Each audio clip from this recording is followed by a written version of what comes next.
Saudara, pernahkah Anda menggunakan antibiotik tanpa resep dokter? Jika iya, Anda harus menghentikan perilaku itu karena bisa menyebabkan bakteri di dalam tubuh Anda menjadi kebal yang bisa berdampak pada kematian.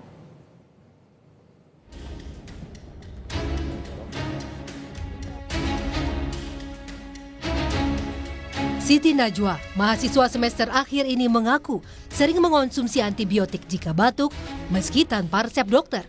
Najwa menyebut tak tahu jika penggunaan antibiotik harus menggunakan resep dokter. Najwa mendapatkan resep antibiotik dari orang tuanya. Awalnya sebenarnya dari orang tua, tapi orang tua itu sebenarnya tahu dari ada tetangga juga, terus juga ada dari teman-teman yang menyarankan, oh kalau mau batuknya cepat sembuh, coba Proces terus dikonsumsi. Kalau baru tahu sih sebenarnya justru kalau dia masuk antibiotik. Gibran, mahasiswa semester awal, juga mengonsumsi dan menyimpan antibiotik untuk radang tenggorokan. Gibran mengetahui penggunaan antibiotik berbekal pernah diresepkan sebelumnya oleh dokter.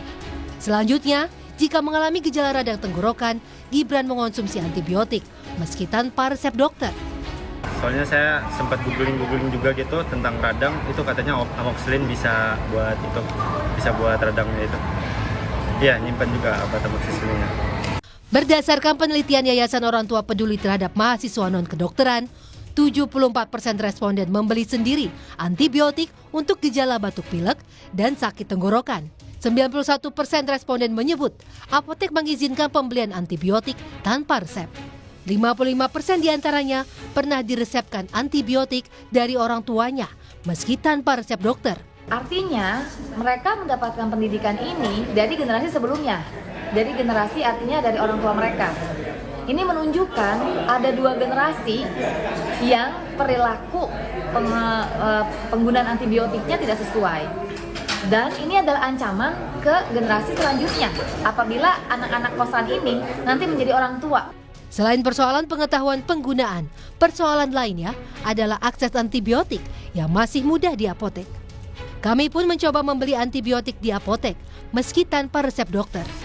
Nah saudara, sekarang saya akan mencoba untuk membeli beberapa jenis antibiotik di salah satu apotek di kawasan Jakarta Timur.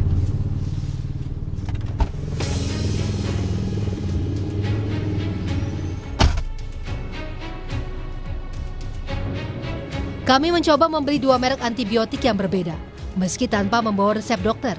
Padahal keluhannya cuma satu, radang tenggorokan. Dua jenis antibiotik yang dibeli harganya di bawah Rp20.000. Tidak hanya di apotek, antibiotik juga mudah ditemukan di toko daring. Meski beberapa toko mewajibkan mengunggah resep dokter, kami tetap bisa membelinya secara mudah. Padahal penggunaan antibiotik yang tidak tepat bisa menyebabkan bakteri kebal atau yang biasa disebut bakteri resistan. Di dalam tubuh manusia terdapat banyak bakteri baik yang juga berfungsi melawan bakteri jahat atau membuat tubuh kita kuat melawan penyakit. Penggunaan antibiotik yang tidak tepat bisa membunuh bakteri baik di dalam tubuh. Hal lain, jika antibiotiknya tidak tepat, bakteri jahat tidak dimatikan, justru bisa bermutasi atau membentuk pertahanan diri. Dampaknya, bakteri yang bermutasi tidak bisa diobati dengan antibiotik lagi, hingga berdampak pada kematian. Di Indonesia, Jurnal Kesehatan The Lancet merilis penelitian pada 2019 bahwa bakteri resistan menyebabkan 34.500 kematian. Tidak hanya itu, ada 133.800 kematian tidak langsung yang terkait dengan bakteri yang resistan. Antibiotik itu bukan segala-galanya dan cara pakainya itu ada aturannya. Kalau itu dilanggar, aturannya dilanggar, nggak tahu jenisnya, nggak tahu kekuatan antibiotiknya, nggak tahu lamanya, bahkan terlalu sedikit saja itu juga bermasalah. Antibiotik itu harus pas, nggak boleh lama, nggak boleh terlalu pendek. Itu yang harus diketahui oleh masyarakat. Direktur Mutu Pelayanan Kesehatan Kementerian Kesehatan, Yanti Herman menyebut, pemerintah telah membentuk strategi nasional untuk mengendalikan resistansi antimikroba atau AMR. Yanti mengklaim kurikulum pendidikan kedokteran mulai akan memasukkan antibiotik agar dokter tidak serampangan meresepkan antibiotik. Termasuk kontrol ke apotek-apotek agar tidak lagi menjual antibiotik secara bebas dengan pengawasan ketat dari BPOM. Jadi Kementerian Pendidikan Tinggi ya, kita akan melakukan koordinasi tersebut karena stranas yang mau kita buat itu 2025-2029 itu kita sudah mitigasi Mbak. Persis sekali kalau memang kita akan melakukan kegiatan untuk melihat kembali ya, mengkaji kurikulum dan mengembangkan literasi kesehatan tentang AMR. Ini sebenarnya dari Direktorat Jenderal Kefarmasian dan Alat Kesehatan sudah melakukan koordinasi dengan BPOM untuk melakukan MONEF terkait dengan hal ini. Di seluruh dunia, angka kematian akibat bakteri kebal diproyeksikan terus meningkat dan akan mencapai 10 juta kematian pada 2050 jika penggunaan antibiotik tidak dikontrol. Tim Liputan, Kompas TV.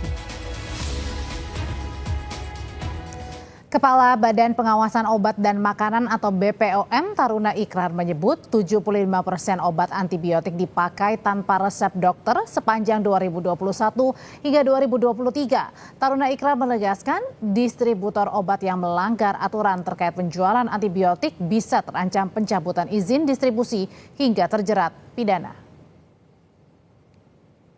Jadi tentu kalau didapatkan dengan tidak sewajarnya, maka Badan POM bisa bertindak. Badan POM bisa bertindak dalam dua hal. Pertama, Badan POM punya hak untuk mencabut izin cara distribusi obat yang baik. Jadi sertifikat distributornya kita bisa cabut kalau memang masalah.